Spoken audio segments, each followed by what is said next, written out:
Imagine putting in like 150 grueling minutes on the treadmill every single week. Oh, wow. Yeah, that's a lot. Right, and lifting weights until your muscles are just constantly aching, only to step into your doctor's office a few months later and be told that your bad cholesterol actually went up. That is the worst case scenario. It really is. Mm. And your fitness, it barely budged. Mm. I mean, for a massive percentage of people following standard traditional gym advice, that is not some hypothetical nightmare. It is a documented biological reality. Yeah, it's honestly one of the most persistent and, frankly, frustrating phenomenons in exercise science. I can imagine. You get two people who commit to the exact same workout program. Right. They put in the exact same hours, and one person just completely transforms their health while the other sees absolutely zero biological return on their investment. Which is wild. It is. And it's the primary reason people just give up on exercise entirely. Well, right, because you internalize it. You think, my genetics are terrible or I'm just broken somehow. But our mission for today's deep dive is to figure out exactly why that discrepancy happens,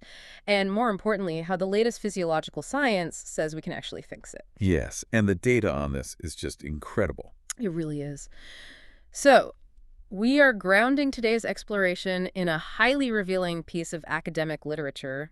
It's titled The Impact of Personalized versus Standardized Cardiorespiratory and Muscular Training on Health-Related Outcomes in Rate of Responders. That's a mouthful, but a very important paper. Definitely. It was authored by Ryan M. Weatherwax, Megan C. Nelson, and Lance C. Dalleck, and it was published in the Journal of Sports Science and Medicine in 2024. And, what makes this paper so critical is its focus. Right. It doesn't analyze elite, genetically gifted athletes.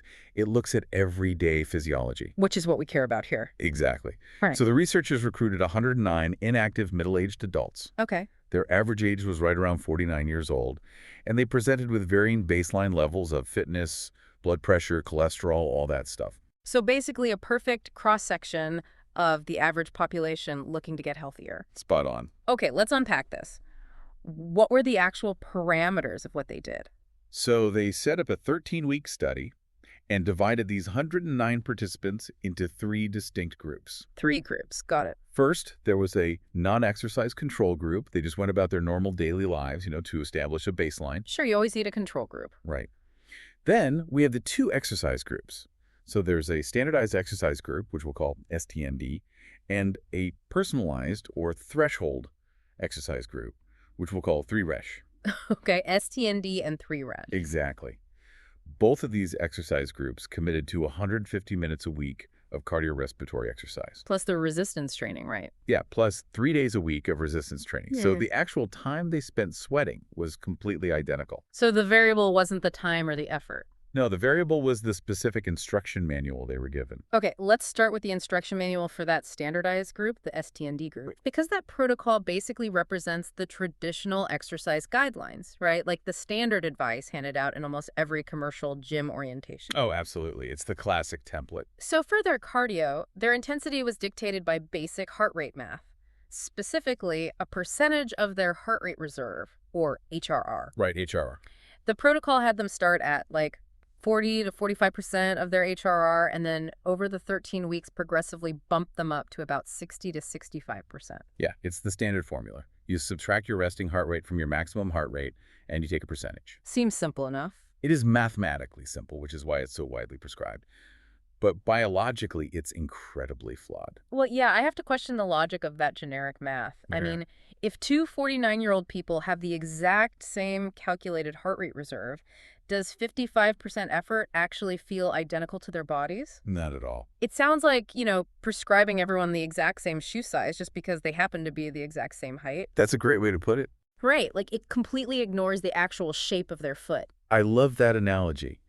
You are applying a uniform mechanical adjustment to complex individual biological systems. Which makes no sense when you really think about it. Right. And this brings up the concept of responders versus non-responders. Okay, what does that mean? Well, in standard programs, up to half of participants might see minimal changes in their cardiorespiratory fitness. Half. That's huge. It is, and this raises an important question. Are these people truly non-responders, or is the standardized prescription simply undertraining or overtraining them? Because it's ignoring what their bodies actually need. Exactly. It ignores their unique metabolic homeostatic stress levels. Wait, metabolic homeostatic stress levels? That is a bit of a mouthful. I know, it sounds super technical. Are we basically talking about, like, the baseline amount of physiological stress my body considers normal before it hits the panic button and starts breaking down? Precisely. Homeostasis is just your body's happy, balanced baseline. Okay, makes sense. When you exercise, you introduce stress to disrupt that balance, which forces the body to adapt and grow stronger. Right, the whole point of working out. Exactly. But everyone's threshold for disruption is different. For one person, running at a mathematically derived, say, 130 beats per minute might be just a gentle nudge. Like a light jog. Yeah. But for another person, that exact same 130 beats per minute might push their body into severe metabolic distress. Wow. The math assumes the stress is equal, but the biology proves it is not. And if the generic heart rate math was failing their cardiovascular system, I have to imagine locking their bodies into rigid, generic weight machines was doing them a similar disservice, right? Oh, absolutely. The ST&D group did very traditional resistance training. We're talking like the typical machines. Yeah, machine-based exercises targeting major muscle groups. Seated leg presses, mean bicep curls, seated back extensions. Right, the stuff where you just sit down and put. Exactly. It's an approach where a machine dictates a fixed path of motion and you just isolate a single muscle group at a time. So you don't even have to balance yourself. No, the machine provides all the stability, which completely shuts off the neurological requirement for your body to, balance and stabilize itself. So if that's the standard, widely accepted approach that clearly has issues, let's look at the alternative. Let's do it. The THR-esh group, the Yeah. personalized group. They completely threw the standard heart rate math out the window for their cardio. Thank goodness. Instead of generalized percentages, their cardio intensity was anchored to their unique ventilatory thresholds. Yes, specifically VT1 and VT2. Okay, could you break that down? Because, ventilatory thresholds sound complicated. Sure. Ventilatory thresholds are absolute biological markers. They aren't guesses based on age. Okay. They are distinct metabolic shifts in how your body produces energy and clears waste. To make this visual for someone listening, is standard heart rate math sort of like looking at a car's speedometer to guess how hard the engine is working? Right. While ventilatory thresholds are like looking directly at the engine's tachometer to see the exact moment it shifts gears metabolically. I love that comparison. That aligns perfectly with the physiology. So how does that tachometer actually work in our bodies? Well, let's look under the hood. When you start exercising lightly, your body uses oxygen to burn fat and glucose really efficiently. Nice and easy. But as you push harder, you reach VT1, your first ventilatory threshold. Okay, what happens then? At this point, your muscle cells are burning fuel so fast that they start producing lactate and hydrogen ions, basically acid, faster than they can clear it. So acid is building up. How does the body handle that? It uses a buffering system, Yeah. specifically bicarbonate, to neutralize the acid. Okay. And a byproduct of that chemical buffering reaction is carbon dioxide. I see where this is going. Right, so suddenly your body has an excess of CO2 in the blood, and the only way to get rid of it is to breathe faster. Wow. That subtle, involuntary shift in your breathing rate is VT1. It is the exact moment your metabolism shifts gears from primarily aerobic fat burning to a more stressful, carbohydrate-dominant fuel system. That makes so much sense. So the prescription for the Thresh group wasn't, run at 130 beats per minute because you're 49. Yeah, not at all. It was run at whatever specific heart rate keeps you right below that exact shift in your breathing. Exactly. And so VT2 would be that second extreme threshold, right? Like the respiratory compensation point where you're just gasping for air because the acid is overwhelming the system. You got it. By identifying these individual breathing thresholds, the researchers could prescribe exercise that applied the exact right dose of cellular stress. No guessing. No guessing, just pure biological feedback. And the Thresh group carried that personalization straight into their resistance training too. They did. No seated leg extensions for them. They utilized functional resistance training. Right, which is completely different. They performed multi-joint, multi-planar movements using free weights, stability balls, cables. Yep. We're talking lunge matrices, wood chops from kneeling positions, stability ball circuits, just a whole bunch of dynamic movements. What's fascinating here is how that fundamentally changes the demand on the central nervous system. Because it's not a fixed path anymore. Exactly. When you sit on a leg press machine, your nervous system only has to fire a signal to your quadriceps. Pretty simple. But if you perform a lunge matrix while holding free weights, Your central nervous system has to calculate proprioception, right? Where your body is in space. Balance everything. It has to fire your core, your stabilizers, the tiny muscles in your ankles and hips just to keep you upright. You're forcing the body to work as an integrated unit, which is exactly how it has to work in real life when you, I don't know, pick up a heavy box or catch yourself from slipping. And mechanically, that integrated movement recruits far more muscle fibers. Which means burning more calories, I assume. Oh, definitely. Previous research shows functional training requires a significantly higher caloric expenditure. Nice. And it drives a greater improvement in your basal metabolic rate because you are keeping dozens of muscle groups under tension simultaneously. Rather than just resting your spine against a padded seat. Exactly. Okay, so the showdown is set. Both groups exercise for 13 weeks. Yep, 13 weeks. Group A is seated on machines, following a generic heart rate chart. Group B is doing dynamic functional free weight movements and tracking their unique respiratory thresholds. Right.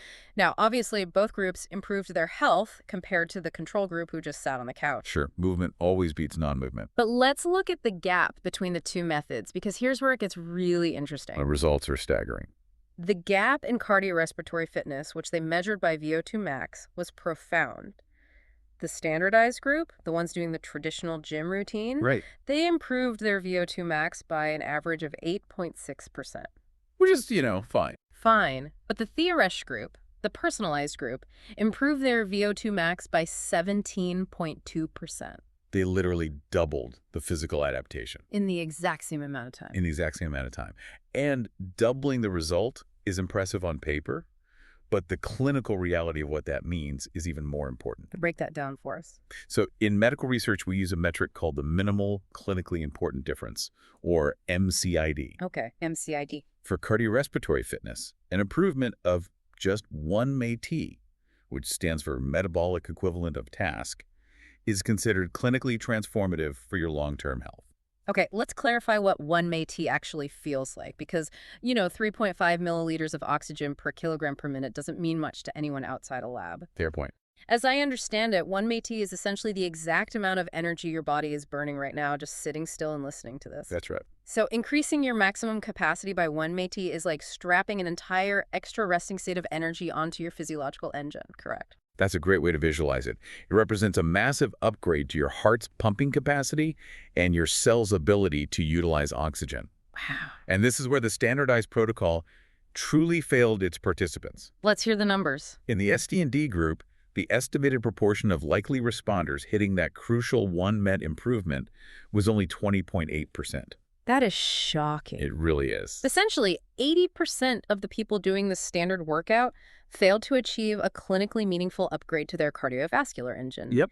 They put in 150 minutes a week for 3 months, and mathematically, it was practically a coin toss heavily weighted against them. But in the personalized group, a staggering 76.4% of the participants hit that clinically meaningful mark. They practically eradicated the concept of the non-responder. They really did. That completely changes the paradigm. I mean, if I'm in that 80% who didn't see results from a standard gym routine, I haven't failed the program. No, you haven't. The program fundamentally failed me. Exactly. We have to stop blaming the individual's effort or genetics and start examining the precision of the physiological stress we are prescribing. Right. And that precision extended perfectly to the muscular adaptations as well. Yes, let's look at the strength data, because it wasn't just cardio. Right. The study measured 5 repetition maximums on the bench press and the leg press. Yep. And the THRS group, the people who spent 13 weeks doing functional training with stability balls and free weights. The ones not using the machines. Right. They actually got stronger on the traditional machine lifts than the ST&D group, who only trained on those specific machines. Which is incredible. It all comes back to that central nervous system recruitment we talked about. Right. By training the kinetic chain as a whole, the functional group develops superior systemic strength. That makes total sense. But we also have to talk about the blood work, right? Oh, the blood work is where the most revealing data showed up. Specifically, the fasting lipid profiles. The cholesterol data was genuinely startling. It really was. The Thresh group saw lower body fat percentages and significant healthy drops in their triglycerides, plus a substantial boost in their HDL cholesterol. The good cholesterol. Right, the high-density lipoproteins that help clear plaque out of your arteries. But the standardized group, Yeah, this is the crazy part. the people doing the generic machine and cardio routine, actually saw slight increases in their total cholesterol and their LDL, the bad cholesterol. Which really highlights the danger of improper physiological stress. Okay, let's dig into the why of that. Yeah. How does exercising for hours a week actually make someone's bad cholesterol worse? What is the mechanism there? Well, it comes down to either overstressing or understressing the endocrine system. Okay, let's take overstressing first. Right. If a generic heart rate formula pushes an inactive person way past their actual metabolic threshold, their body perceives that exercise as an extreme threat. Like they're running from a bear. Exactly. It floods the system with cortisol, a primary stress hormone. And cortisol is bad news if it's chronic. Yeah, chronic cortisol elevation can signal the liver to increase the production of very low-density lipoproteins, and it can actually impair the receptors that are supposed to clear LDL from the blood. So the body is basically in a state of high-intensity panic, hoarding lipids because it thinks it's in a continuous crisis. Exactly. But on the flip side, if the standard math is too gentle, it understresses the system. Okay, so how does that hurt the cholesterol? Well, to improve lipid profiles, exercise needs to be vigorous enough to upregulate specific enzymes, like lipoprotein lipase. Which does what? That's the enzyme responsible for breaking down triglycerides in the bloodstream. Got it. If the generic math keeps you shuffling along below your actual threshold, you never trigger that enzymatic clearance. So standard math is essentially throwing a dart blindfolded. That's exactly what it is. The threshold method ensures the body gets the exact necessary dose of stress to trigger enzymatic adaptation without spilling over into chronic cortisol production. It respects the individual's baseline. Like, an inactive 49-year-old might reach their first ventilatory threshold, VT1, just by walking briskly on a slight incline. Right, and if you keep them right there, tied to their breathing rate, you optimize their physiological return on investment. Without breaking down their endocrine system. Exactly. So what does this all mean? Let's translate that into real-world impact. Well, if we connect this to the bigger picture, we're talking about longevity and functional independence. Right, like why should someone care about a 10% bump in their VO2 max? What does that mean for the next decade of their life? The epidemiological data shows that every 10% improvement in your cardiorespiratory fitness is linked to a 15% reduction in your risk of cardiovascular disease mortality. 15%. Yeah. And in this study, the data shows 89.2% of the individuals in the 3S group achieved at least a 10% improvement. Wow. Clinically, an improvement of that size effectively adds about 2 full years to a person's lifespan. 2 extra years, and not just years of life, but years of functional capacity, right? Exactly. Being able to easily carry your groceries, play with your kids, or recover rapidly from a respiratory illness. Yes. And you achieved that simply by tracking a biological marker, your breathing, instead of following a generic chart pasted on a gym wall. It fundamentally proves that exercise is medicine.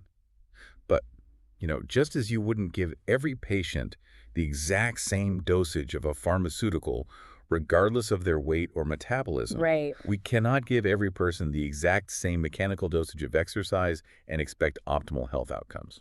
That is such a powerful thought, and it really leads me to wonder. Yeah. If personalization is this critical, if generic math is failing up to 80% of people, it makes you wonder about the entire infrastructure of the fitness industry. Oh, it really does. Are we wasting billions of dollars every single year building commercial gyms and corporate wellness centers filled with rows of identical, rigid machines that are biologically incompatible with the vast majority of the population? It's a very real possibility. What about physical education programs in schools?